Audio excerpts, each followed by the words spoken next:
Listening test instructions. Unfortunately, I missed the concert last night.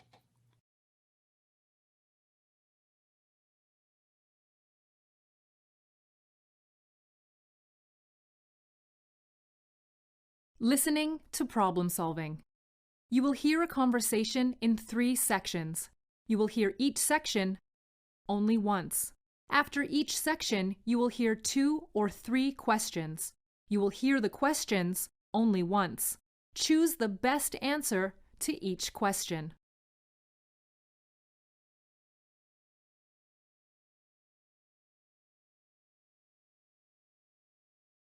Excuse me, before I leave, could you take a look at my account and see how many cardio classes I have left?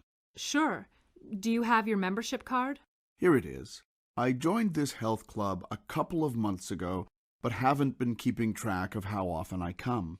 No worries. I can look it up. Let's see. You have 5 classes left. Did you know we have a special promotion this month? If you buy a 20-class package, you get a 10% discount. I already get a 15% student discount. Can I add it on to that? Oh, no, sorry. The current promotion can't be combined with any other discounts. Oh well. Thanks, and have a great day. Question 1. What does the man want?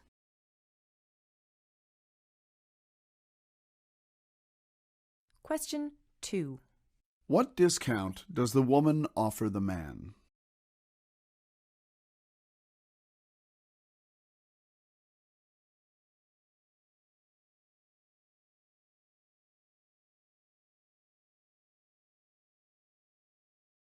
Hi again.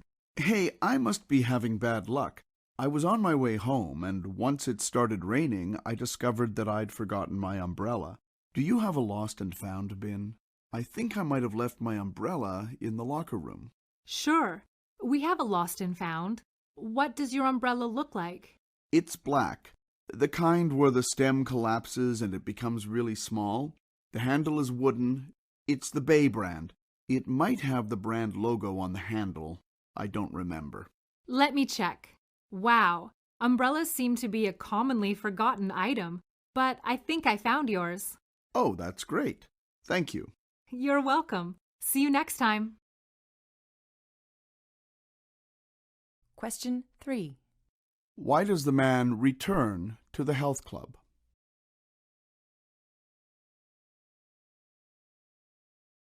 Question 4.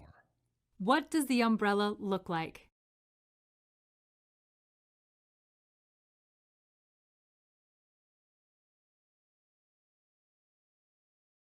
Question 5.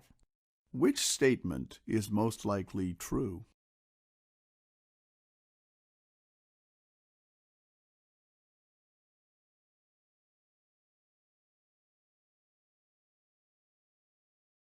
Hey, it's me again. Sorry, I see you're closing in a few minutes. No worries. It always takes a while for the last class to leave, and it takes an hour to clean up after that. What can I do for you? Sorry, but I think I took the wrong umbrella. What? Really?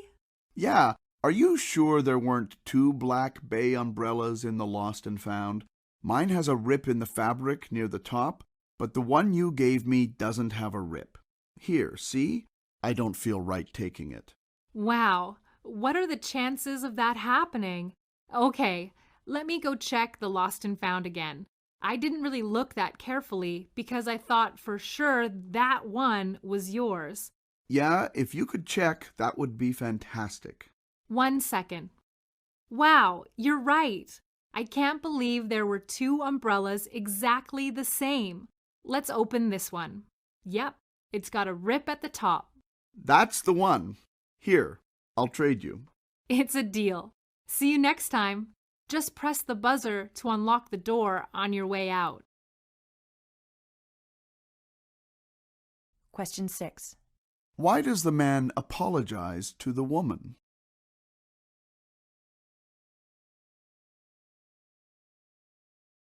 Question 7. Why does the man return the item?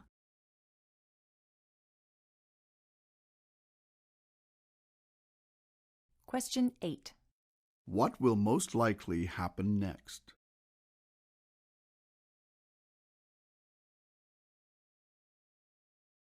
Listening to a daily life conversation. You will hear a conversation followed by 5 questions. Listen to each question. You will hear the question only once. Choose the best answer to each question.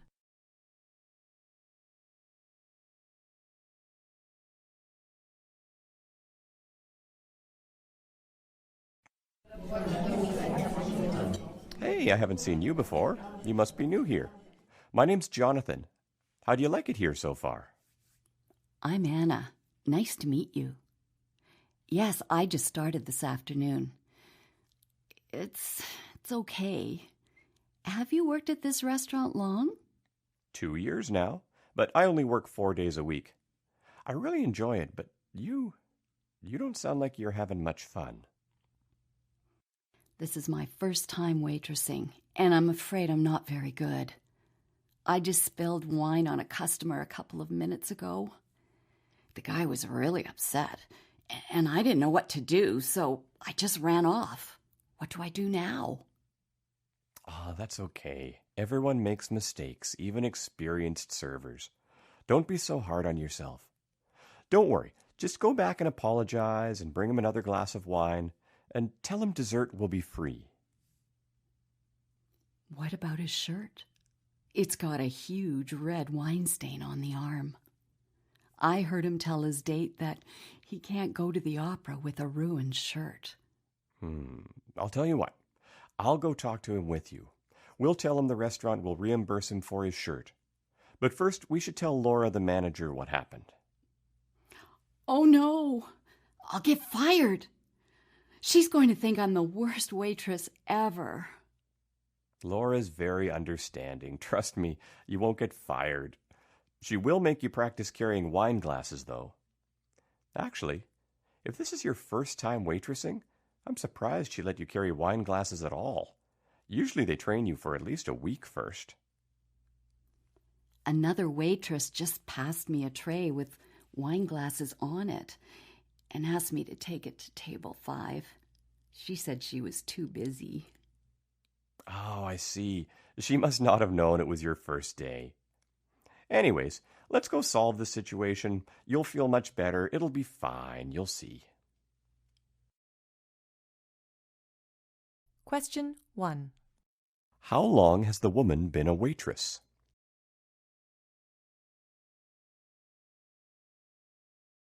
Question 2. Why is the waitress apprehensive? Question 3. Why was the customer upset?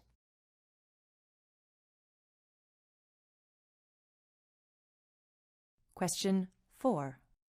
How does the man suggest they fix the problem? Question 5. What does the man think the manager will do?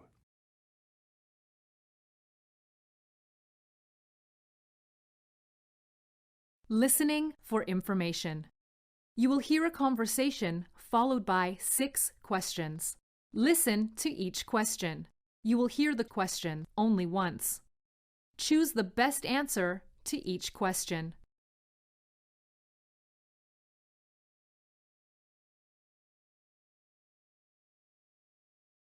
Hi there. What brings you into Artland today? Hi. I'm looking to take up painting as a hobby, and my grandson just gave me a gift certificate to this store. The problem is, I really have no idea where to start. I'm wondering if you can give me some advice. Of course. That's what I'm here for. Well, let me start by asking you a few questions. Were you looking to enroll in our classes? I have a lot of free time, so I figured I would try it on my own. Certainly. Do you have ideas about what subjects you want to paint? I think landscapes. We were looking at some old photographs on my birthday, and I thought it would be nice to recreate the rolling hills of the beautiful farm I grew up on in Manitoba. I've been living in Toronto for 5 decades now, and though I love city life and the downtown skyline, the memories of sunsets on the farm are still with me. Wonderful. Well, the 3 basic types of paints are watercolor, acrylic, and oil. They are all suitable for landscapes. I would say watercolor is the hardest for a beginner to start with, even though it is the most affordable of them all. I don't think watercolor will be the one for me then. What's the main difference between acrylics and oils? The amount of time it takes for the paint to dry. Acrylic paints dry very quickly, within a matter of hours, whereas oil paints can take up to several days, even weeks, to dry.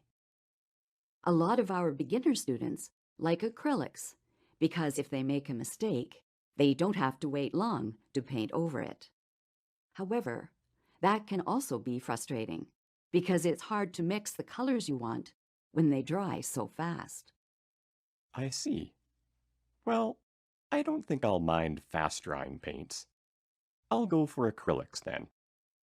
What other kind of supplies will I need? Do you think you'll be painting indoors or outdoors? Definitely outdoors. I'd like to paint landscapes while immersed fully in nature myself. I'm a big wilderness explorer. Sounds lovely. And if you ever feel you need some extra help, we have painting workshops at a local farm not too far from the city every last Saturday of the month. The workshop goes from 9 a.m. to 5 p.m., and participants enjoy a nice farm-style lunch meal. Thank you. I'll go at my own pace, but I'll definitely consider it. It might be a nice way to learn, socialize, make new friends, and reminisce about my mother's cooking. Question 1. Why is the man at the art store? Question 2. What is the man interested in doing? Question 3. Why does the woman advise against watercolor?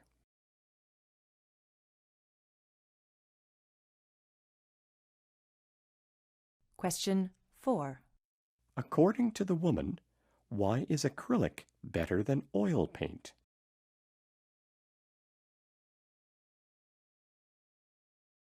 Question 5. Why does the woman suggest the workshop?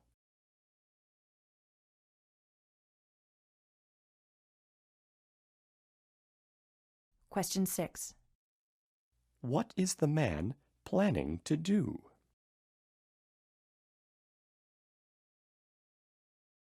Listening to a news item. You will hear a news item once. It is about 1.5 minutes long.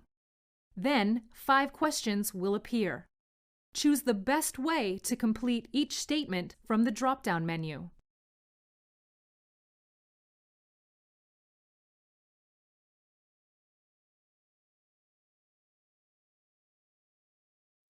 A family driving near Banff, British Columbia, on a camping trip last weekend narrowly avoided crashing into a deer, only to hit a large pheasant instead. Banff is a nature reserve, home to thousands of wild animals, including bears, deer, and countless game birds such as pheasant. Michael Jansen, who was driving at the time, said they were heading back to their campsite around dusk when they came around a bend of the highway and saw a deer trotting across the road.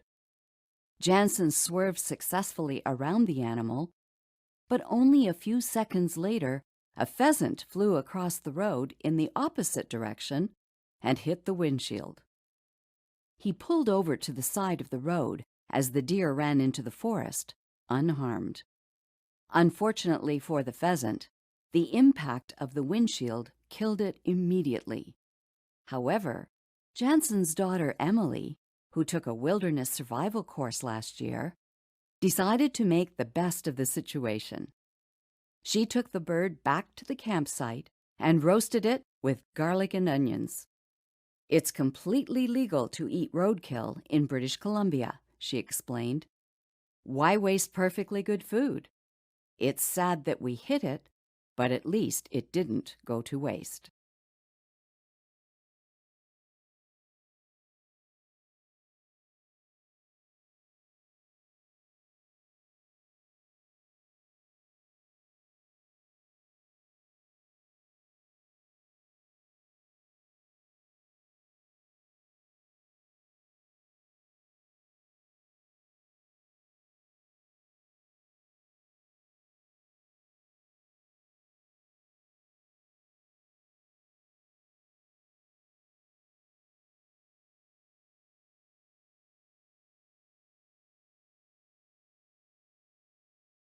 Listening to a discussion. You will watch a 2-minute video, then 8 questions will appear. Choose the best way to answer each question.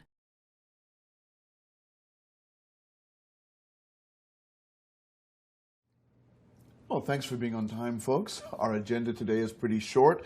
We're just trying to decide on a venue for our company's 20th anniversary celebration. Any ideas? Well, I've got a couple places in mind. One's smaller and one's larger. It depends on how many people we're talking about. How many are coming? Well, we're up to 100 maximum. Everyone's allowed to invite their spouse or partner. Here's the program as we know it. Starting at 7 p.m., wine, speeches, and maybe award presentations. Followed at 8 p.m. by a buffet dinner. Starting at 9:30, there'll be entertainment, ideally a live band if we can afford one. Up to 100 people, that's quite a crowd. I mean, obviously we need space for everyone, but we don't want to go over budget. Well, I've got a few penny pinching tricks up my sleeve. We could find a venue on a weekday. Monday through Thursday is cheaper. We can also find a place that's out of town, maybe even out in the suburbs. And if worse comes to worse, we could always hire a DJ instead of a live band. Also, we don't need to go overboard on the menu. We could just order reasonably priced food that everyone will enjoy. And we can always tweak the menu a bit, assuming the caterer will let us. I know a place called Griffin's that might be perfect. It's in Wimberton. Where's Wimberton? It's about 30 minutes east by car on Highway 18. Anyway, Griffin's is family-owned, has great ambience, and fairly reasonable prices. They do group bookings as well. I know the manager. I might be able to talk him into giving us a group discount. Yeah, my main concern would be the location. My brother retired and moved to Wimberton, and it's impossible to get there by public transit. You know, we don't want to say farewell to people as they're getting behind the wheel after having a few drinks. You know, we'd want to get them all to take taxis home, and then we'd have to reimburse them for the ride. We don't want to incur that expense. Ditto here. Jinx. Hey, how about the Red Door? It's just 2 blocks north of here. It's right on the subway line. I know their dining area seats over 100 people. I'm pretty sure the owner could accommodate us price-wise, and he just hired the top chef in the city. Sounds well worth checking out. Brian, could you contact the manager and get an estimate? Oh, better yet, get 2, one for a Thursday and one for a Saturday.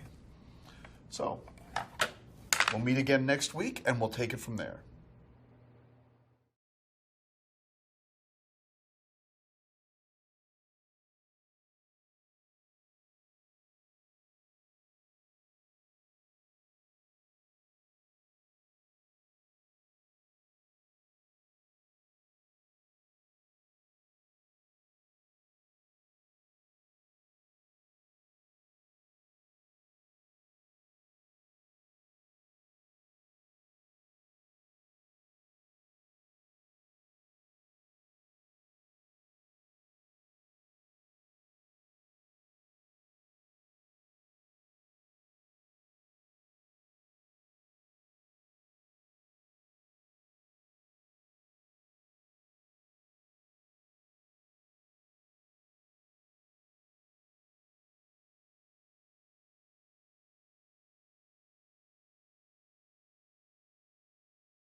Listening for viewpoints.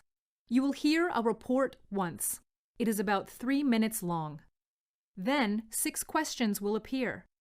Choose the best way to answer each question from the drop-down menu.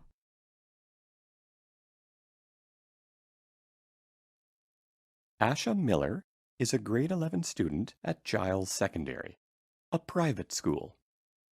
She is pushing for her school to change their school uniform policy. Asha has recently started a petition protesting the school's mandatory attire. Her cause has attracted a large number of supporters within the student body and also from some parents and school staff. At the same time, many among the student body, faculty, and parents are in favor of continuing the school tradition. The debate about whether or not students should wear a uniform to school or not is quite common in Canadian private schools. Although a few public schools also require students to wear a school uniform, most public schools don't require this. One of the most common arguments for uniforms is that students will not be as distracted from their studies by fashion choices or peer pressure. Consequently, students focus on better grades, and they are also easier to discipline. Uniforms are also thought to play a role in creating a sense of belonging and school culture that is important for cooperation and unity. Critics, such as child psychologist Dr. Jason Ferguson, say there is no concrete evidence that links school uniforms to improved educational results.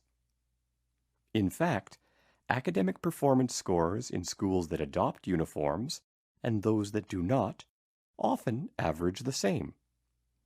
Moreover, dissenters point out that students required to wear uniforms typically manage to fight the rules and individualize their uniforms by wearing unique shoes or accessories.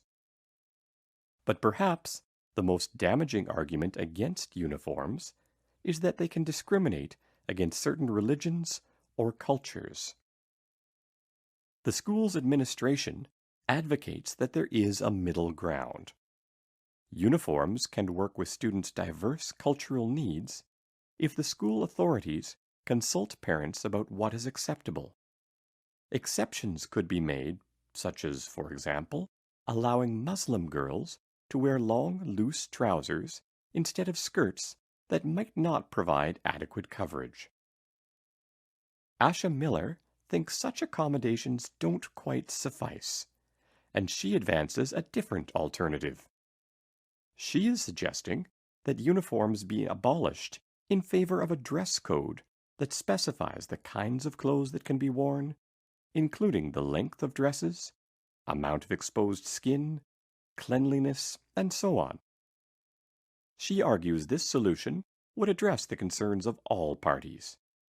Students wouldn't feel constrained in how they express their identity and cultural beliefs. Meanwhile, appropriate school attire and discipline would be maintained. She adds that adolescence is a particularly critical phase in a person's life in which they are trying to figure out who they are and where they fit, and clothing choice is a way to truly express one's interests and personality.